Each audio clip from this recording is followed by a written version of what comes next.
I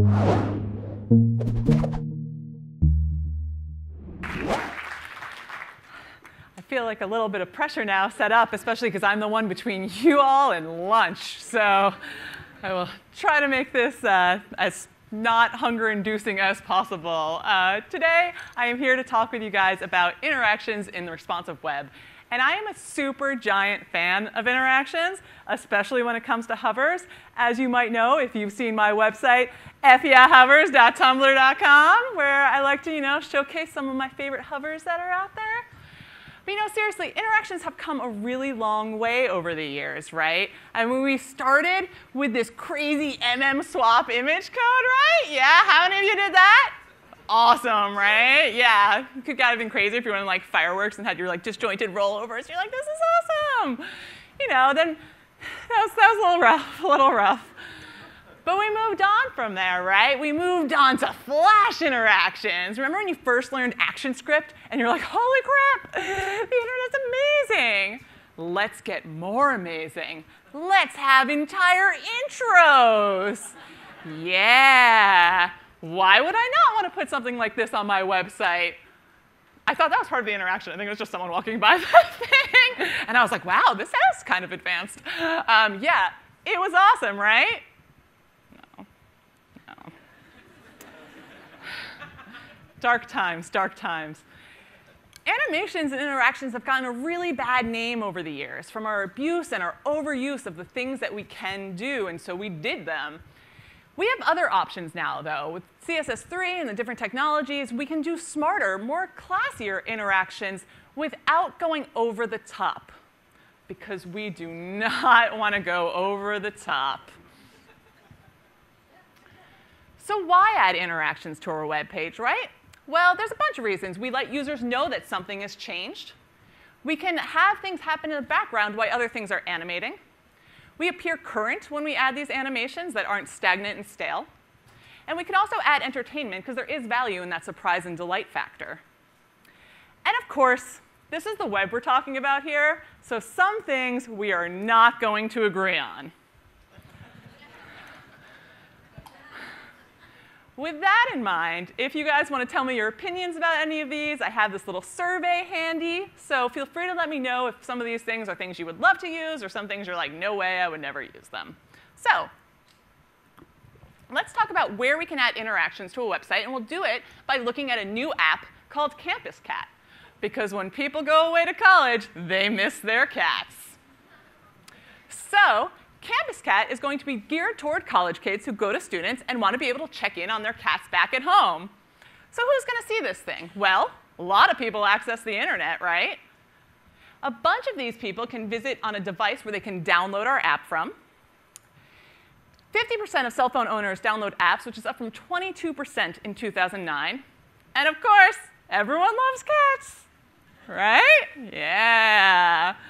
OK, maybe not. But we do have a lot of internet users that can be possibly downloading Campus Cat. So who are we going to target? Well, primarily college-bound teenagers aged 17 through 18, scared of going away from home and missing their cats.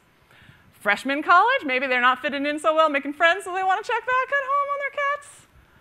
Also secondary, parents of their college freshmen. And also college upperclassmen who still miss their cats back at home. So now we're not targeting everyone. So more specifically, we know that 84% of ages 18 to 29 access the internet, and 77% of those people download apps. 93% of teens have a computer or access to one. 37% have smartphones. 23% have tablets. 58% of those people have downloaded an app. Now, some of you might be thinking, these Pew numbers do not apply to me, right? Statistics can take us so far, but we can also look at our own analytics. So if you're currently redesigning a site, or maybe you have your previous app, Detention Dog, where you could check in on Fido while you were in detention, we can learn a lot from those stats too. So we can take a look and see what our desktop and mobile use is like on our websites and see who we should be designing for primarily. So what does Campus Cat look like? Well, of course, we're going to have a title. Going to need a download link, because we want people to download this app. We're going to want to love a large hero image, right? Everyone loves a large hero image. So let's stick one of those on there. Let's get some copy, a good elevator pitch. We got to have our little bunny looking thing so people know they can click on that. Let's put one of those on there. We're going to have this features area so people can see quickly what this app will allow you to do. Of course, we're going to need a carousel, right? Can't make a website without putting a carousel on it, so let's get one of those to make our stakeholders happy. And of course, we're going to have a footer with some copyright information, our social icons, and some links to, of course, download the app, which is what the site's for. We could leave our site like this, right? It's nice, it's responsive, we can see things great, they look good on small devices, good on large devices. But let's see what kind of enhancements we have at our disposal. And while we look at these different enhancements, we can't forget our multiple audiences in mind. So our desktop users, our mobile users, let's keep those in mind. So the first place that we're going to start adding interactions is applied to our links. Our good friends Hover and Focus are a great place to start because people are used to when they interact, either using a mouse or a keyboard, that something will change. We've set up this convention for many years that when you hover over a link, a color change will happen, an underline change will happen. It's a place where if something changes, it won't be jarring to the user because they will expect it. So currently on hover of our links, we just have this straight color change that happens instantaneously. A little bit jarring.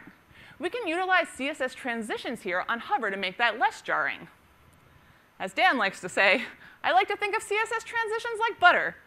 I love butter, so this applies to me as well. If we look at Jason Santamaria's site, we can see that he has these transitions on here. And as you hover over this, the links, they just change colors, and it's so smooth, right?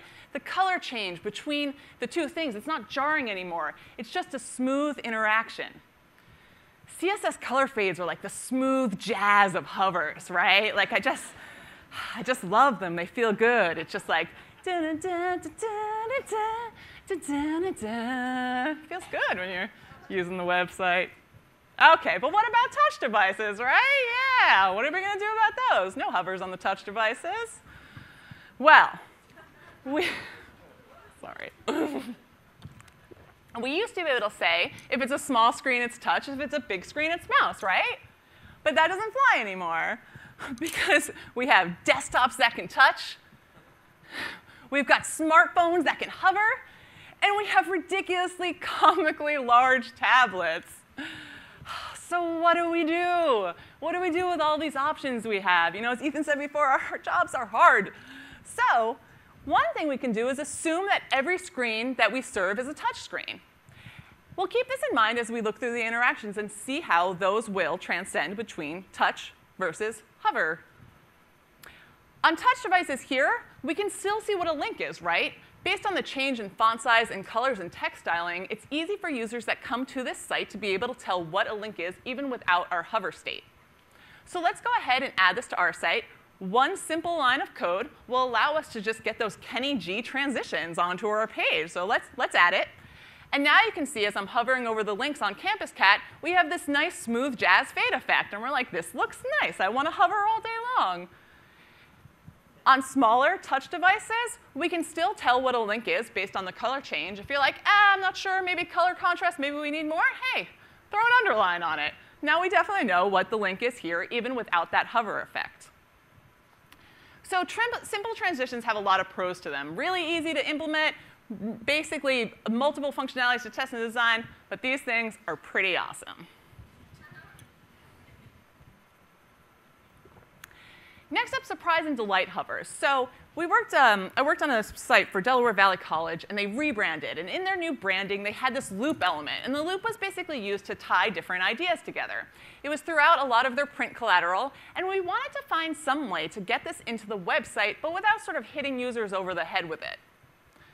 So what we did is we added it on the hover of the slideshow arrows left and right. We used CSS animations to animate that loop.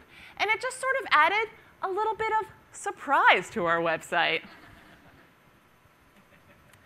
Looking at another example, this was for Vail Restaurant Week. And we have these restaurants, the options that you have. And as you hover over, you can see the text goes away. And you get this nice zoom in of the food or the restaurant where you'll be eating at. When I hover over these, I feel a little bit of delight. Now, there is a line between appropriate interactions and inappropriate interactions. My friends, this is Cannonball Loop. Cannonball Loop was a ride designed in the 80s, and it lived at Action Park in Mount Vernon, New Jersey. On this ride, you started at the top, you slid down this water slide, you went over this loop, and then out the end. Someone thought this was a good idea. We're getting back into the time where even though these fun interactions and these crazy things to do are available to us, sometimes we have to ask ourselves, just because I can do something, should I? Sometimes it's not necessary to add these interactions to our website. This is an example for an app called Drive Safe Mode. And Drive Safe Mode is, the goal is to stop people from texting while driving, which is a serious problem.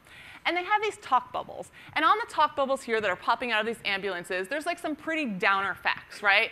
We have text messaging creates a crash risk. In 2009, 5,474 people were killed in crashes involving driver distractions. That is like not a fun fact. It's true, and it's very important that this is available. Now, as I hover over these, boop, you get this fun little jump up here, right? And you're like, these aren't links.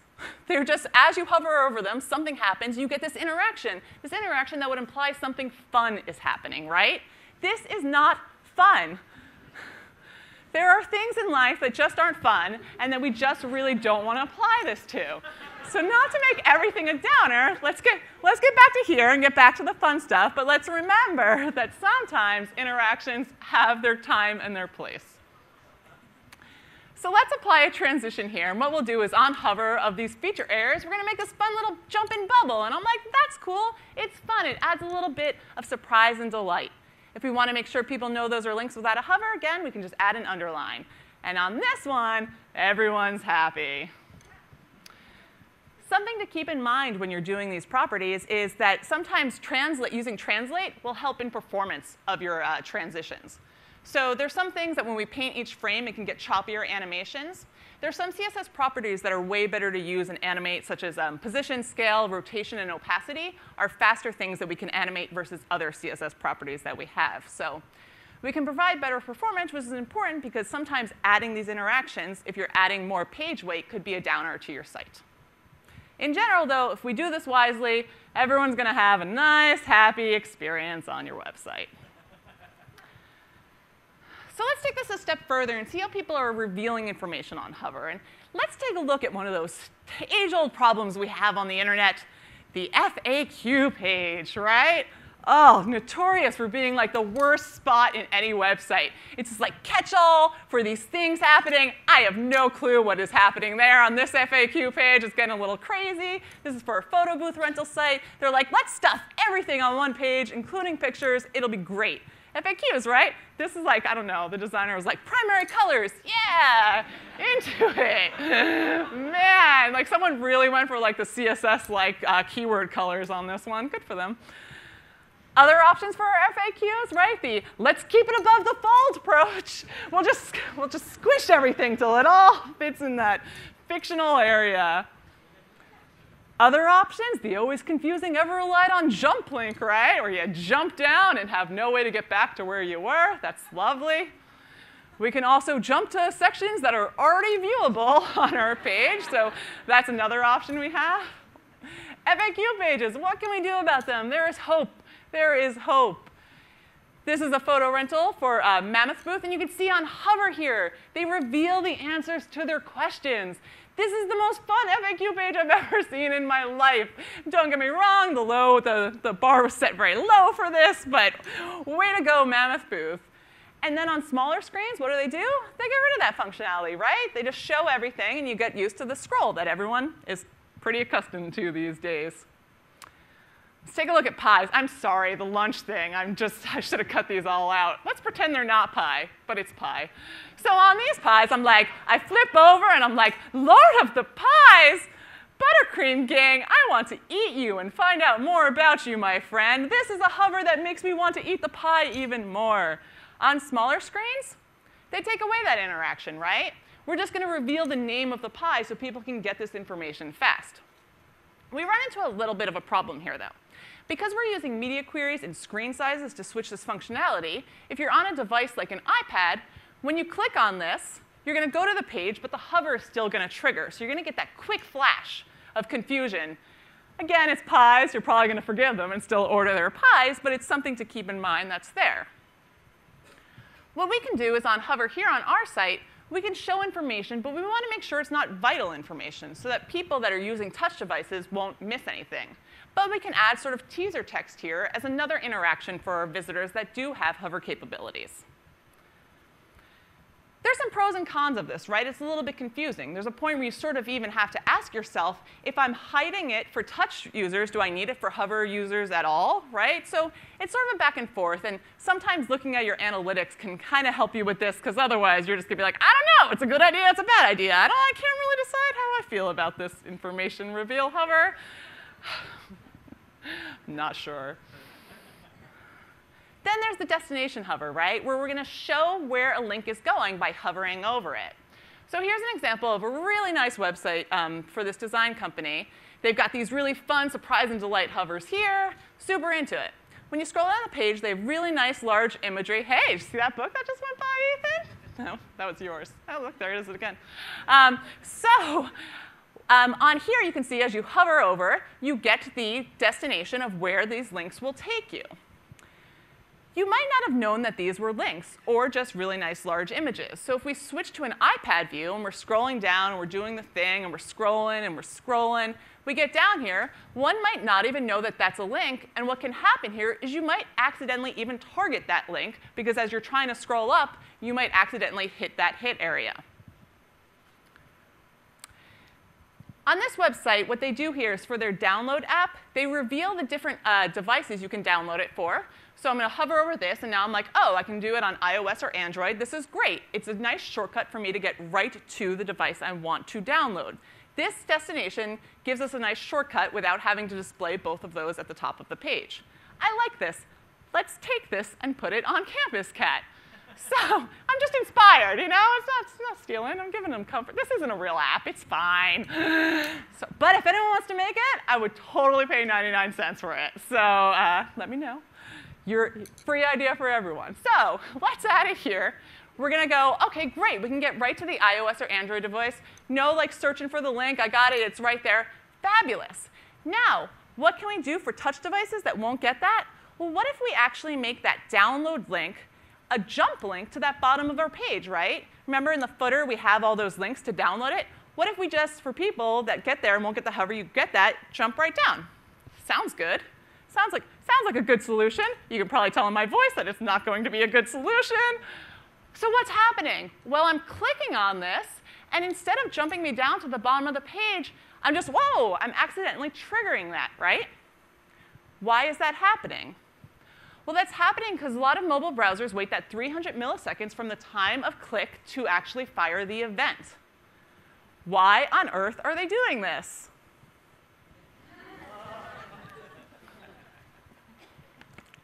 No, of course not, sir. Why they're doing it is because they're waiting to see if you're doing the double tap, right? So that's really the logic that went in behind that 300 millisecond delay. They're sort of doing away with this now, so if you adjust your meta viewport attributes, you can make this go away on newer devices. There's also some Windows properties that we can adjust to get rid of this. And there's also JavaScript solutions for this. So one is fast click, and another one is this Tappy from Filament Group. So let's jump that in there to remove that delay. And you can see now when I click, it does a little bit of flash, but it takes us down to the bottom of the page. So here's a way where we can keep the hovers, but also have people be able to jump link to get right to the app. So there's some nice things about the destination hovers, right? Designers love this. They love being able to see. I love it too. Like that wasn't like a design developer thing, sorry. But you know, it's nice. You get to see these large images, but wait to interact to see the thing. That's great. However, you know, you cause this disjointing thing where people can miss the links altogether. You might have to add JavaScript to your page. So this is something you might be like, some people might be like, yeah! And other people are like, no. Not so much. So let's talk about navigation, right? We have a lot of navigation on our websites. We need it to get from pages to pages. Sometimes the way that we animate our navigation can help our users understand what's happening. So we have a lot of conventions that have been set, such as this drop-down menu. And one of the things that's really nice here is the speed and direction to which this navigation menu is coming out. I can easily tell what's happening because it's slowly coming down from the top and then retracting back up, so I understand what the menu is doing on this page. We have to keep in mind the way that we're animating things.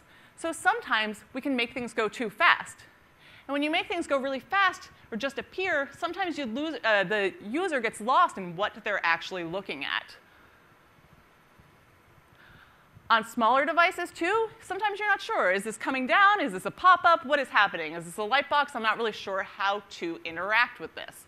So maybe perhaps a less vertical space and like a slower animation time would allow users to know how they can navigate through the site. Here's a really nice example where the off-screen pattern comes in from the left-hand side and moves in, takes over the whole screen. Easy to tell what's happening. But remember, even when we're going mobile first, that we can't forget about our desktop users. So if we take a look at how this transcends to desktop, we actually have a little bit of a gap. When you click on that menu button, you might expect something to slide in from the top, as that's an often convention with that hamburger position up there. But instead, it slides over and sort of pushes everything over and creates kind of a confusing experience for the people that are coming to this site.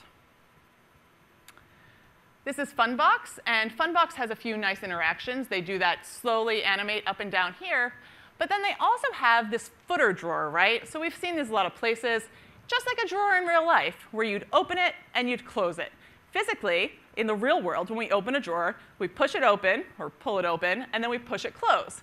That's what's happening in this interaction, so it's something that we're used to from the way we interact with real physical objects. There's something nice about keeping your physicality onto your websites, where if we take a look at this one, we click on this drawer down there, and it's like, hello! And then you close it, and it's like, oh, still here! And you're like, oh my god, this drawer is on cocaine. I'm not really sure what it's doing, but that is not how my drawers in my dresser work at home. So making things like how they actually act in our physical world can help your user understand what they're doing on your site.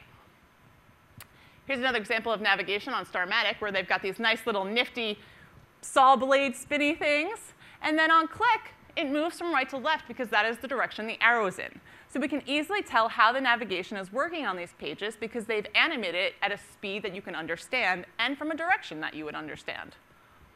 On smaller screens, they've removed that saw blade.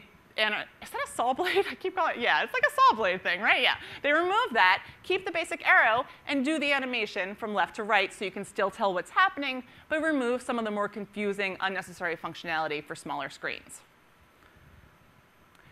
We're going to add a traditional nav bar to our site because maybe Campus Cat is going to get larger. And we'll do the traditional, we'll click on download, and on hover, we'll show the iOS and Android devices. But we're going to want to swap this a little bit for smaller screens. So on smaller screens, let's utilize the off-screen pattern and provide more of a contextual nav that will move from left to right, and we can easily tell how to go back to the menu or deep dive into a subject by having that left to right interaction. On iPads, what's nice here is because our download href isn't set to anything, remember, when you click that, you'll still navigate or it'll still trigger the hover. So when we trigger the hover, it'll show the drop-down effect there without having to do any work to change that. Hovers versus clicks are hard, right? Hovers are really nice because it allows users to easily get to what they're doing without having to do an extra click, because like a click is the hardest thing in the world. But the other thing, like clicks are nice because they do a cross-device experience, where if you're on touch or you're on hover, you're going to have the same experience. However, people really aren't used to that convention as much. So if you're going to use click, you might have to do an icon to insinuate to a user that that's actually how you trigger that behavior. It's really hard because we never really know how our users are going to be navigating our website, right? We're like, what are you doing? User testing, you're like, why would you click on that? Well, I don't know. I'm just going to do this, and it's going to work. And you're like, ah. Oh. You just want to jump in and start typing for them. They don't like that. OK, let's talk about slideshows. They're that necessary evil, right? Sometimes they're actually really great, but sometimes we don't want them, but we still have to put them on our page. Well, when we do, we want to make sure that we're only actually animating things that are changing on our page. So in this case, the navigation is staying the same, but because of that color change that they do, you actually might think that it's changing because it's interacting and something is changing there. So we want to make sure that our interactions only change the content that's actually being changed between our slides. On smaller screens, If you're only having 2 slides, you might want to question removing this. Sometimes when you have the 2 slides, you can't tell what's on, what's off, how things are moving. So general rule of thumb, I find that if my slideshows have less than 3 frames, then maybe we remove them or show them statically. Juke has a nice basic carousel here. Nothing too crazy, just a nice simple interaction to let you know things are changing. And on smaller screens, they just remove it altogether. They say, we don't need this here. People don't need to take up this much real estate in order to access our information. Here's the website for Hipstamatic. And they've got this really cool, everything's sort of the sequency, things are moving in at different directions. It's a really fun thing to interact with. However, it's also using a lot of screen real estate, right? We love to talk about, like, what can we do on larger screens, but not everyone has larger screens, so you can't exactly see what's changing in this carousel. So it's really neat effects that are happening, but sort of hard to follow. This stays true when we get to even smaller devices. We scroll down here. The controls are at the bottom, but things animate from the top, so we have to go back up to see what has changed. You want to make sure that your controls are where things are near where things are actually changing or animating in from. Multimedia can engage or enrage teens, depending on its usefulness. The best online experiences for teens are ones that can teach them something new or keep them focused on a goal. So for our site of CampusCat, and I think in general, we want to make sure that we're adding these interactions if it's actually helping our visitors get through the site. So let's go back to our carousel, right? Are we putting this carousel in just because we want to have Bill Murray on our website? Do we actually need this? We want to ask ourselves, should we remove this from our site? One of the ways we can do that is by setting up a performance budget, right? Let's say, how much do I actually want to spend on my animations and my page load time? If I can't figure out how to set that, maybe I want to look at one of our competitors. Maybe Dormitory Felines app is loading faster than ours, so I want to remove this slideshow so we can load faster and get more visitors and more people to download our app. So you know what? Let's just remove that thing altogether. Self-editing is really hard. If you spent a lot of time working on an animation or an interaction and you look back and like people are just confused or it's taking up too much speed, removing that code is one of the hardest things you have to do, right? It's like stinks when you're like, oh my god, I worked on this feature for a week and now you're telling me I have to remove it. But the thing is, when you self-edit, your website will get better. And if you want to save that, go to CodePen and throw your CodePen up there so you still have that code example there, and then it hurts a little less when you take away the work that you've done out of your websites. So again, slideshows can be great. They are a common convention that can serve images. We can use lazy loading techniques to make them load faster. But we have to make sure that the speed impact is worth it for our sites and that the interactions won't actually confuse our users, but will allow them to see all this different content. When all else fails, ask yourself if Ron Swanson would like it. OK, intros. This is so weird, but intros are totally coming back. If you take a look at a site like this for Pictionapp, we can see that these one-page websites, which don't have a lot of content, are often utilizing this whole new intro thing. So we fade in the background, we fade up the iPhone, and then we fade in the navigation on the side. It's sort of this neat way to add some sort of like pizzazz to your otherwise pretty basic website. On a smaller device, we can see that they still are animating things in, but sort of remove or rearrange the content. A little bit similar is this Overgram app. So Overgram has this animating background, and then they fade in each part of the text one item at a time. On smaller screens, they remove that animation of the background, but still add each one fading in one at a time, so you're getting some sort of experience with a limited amount of content. So Overgram and Piction are both photo captioning apps that allow you to add captions to your images. If we take a look at how they load in terms of speed-wise against each other, we can see a few things here. We can see that Overgram, in general, has 20 requests and Piction has 15. Bytes is nearly tripled for Overgram. However, if we look at their speed index, it actually performs better than Piction. One of the things that we have to remember is it's not just about your load time or total kilobytes. You also have to think about things like the start rendering time. So if you're looking at your site versus a competitor, you want to look at how your animations and everything like that is actually being drawn onto the screen so people can see your content. If we look at how these load side by side,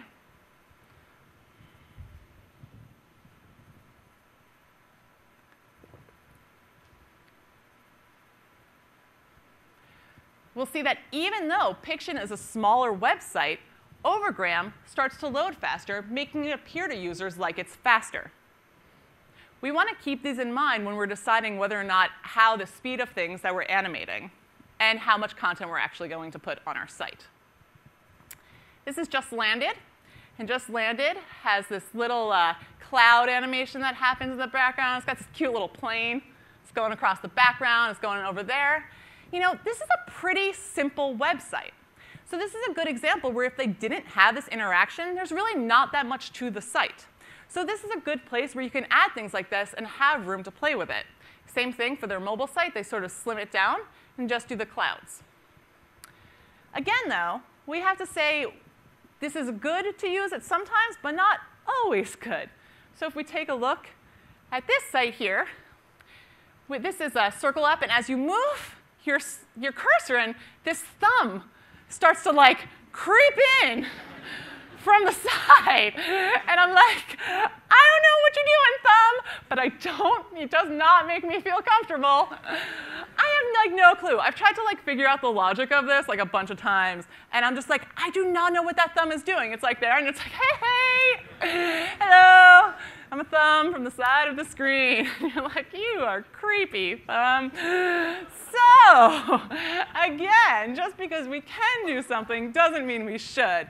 So just because we can do these background animations, I'm not going to like stick a creepy cat paw on like the side of Campus Cat and be like, hello, download me. So sometimes if you have a small page, these sort of intro or background animations are really nice to add if you have the performance budget and the space to do it.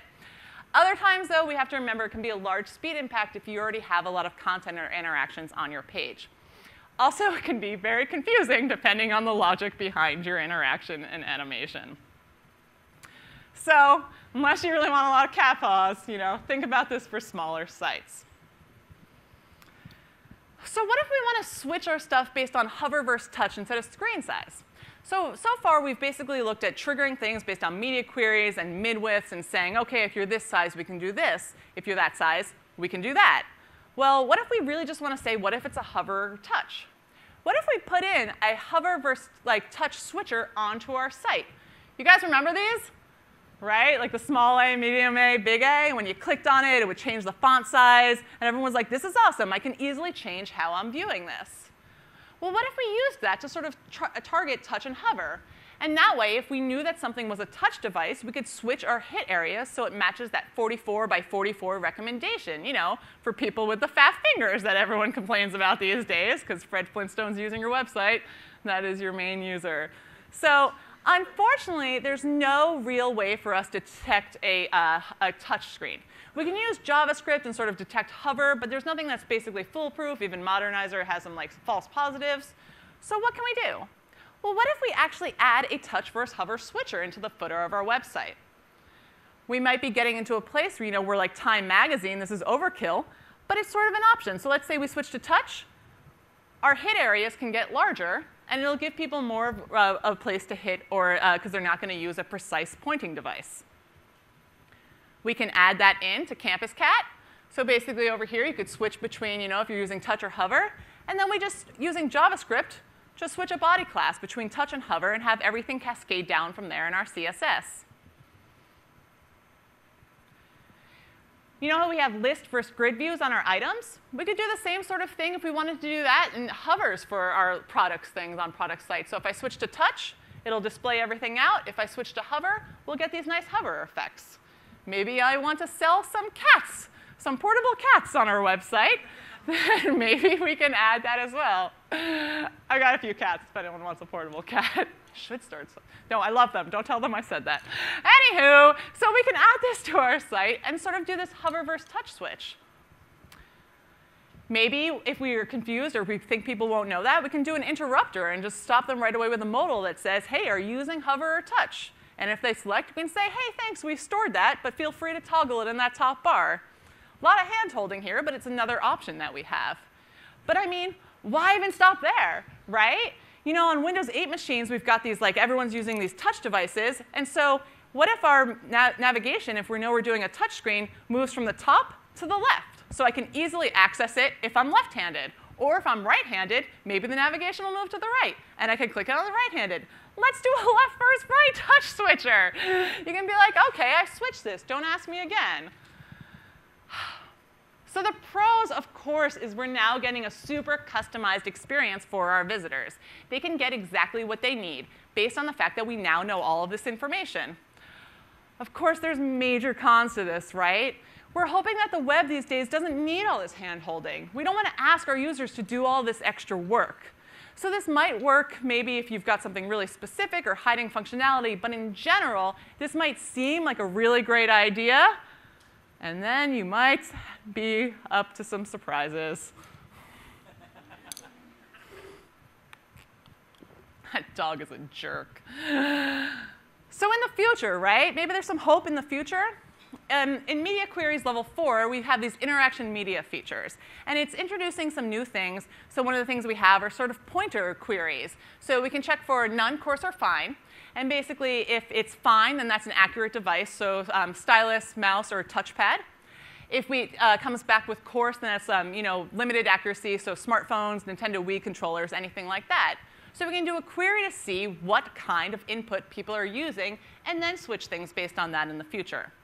There's also this hover one up for debate, which basically is hover, none, or on demand. And on demand would be something like a long press to trigger that. So there are potentially some options in the future that we can use without having to do all that hand-holding. This will return, though, the least capable device. So if something takes hover and touch, it will return touch. So it still might be not enough for customizing what you want to give to your visitors. I really like this quote in that an interface that tries to be all things to all devices might ultimately not do a good job for any situation.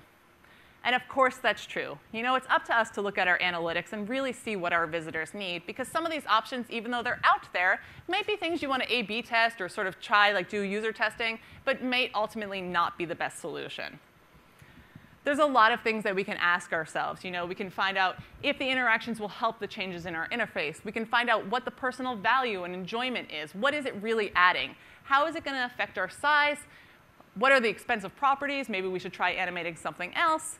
We can talk about the timeline that it'll take to actually add these things. What's the effect between cross-browser QA device? Remember, every time we're adding this, it's more things to test in all of our devices. If I remove it, will people still be able to access the information? And will they degrade gracefully? These are things that we can ask ourselves. And again, I'd love to hear your opinions on anything that you feel that you'd see here, that you'd be like yes or no. And I'd just right up there at that URL. So keep awesomely designing interactions for us and for the cats of the world out there who also would like to use your websites. Thank you, everybody.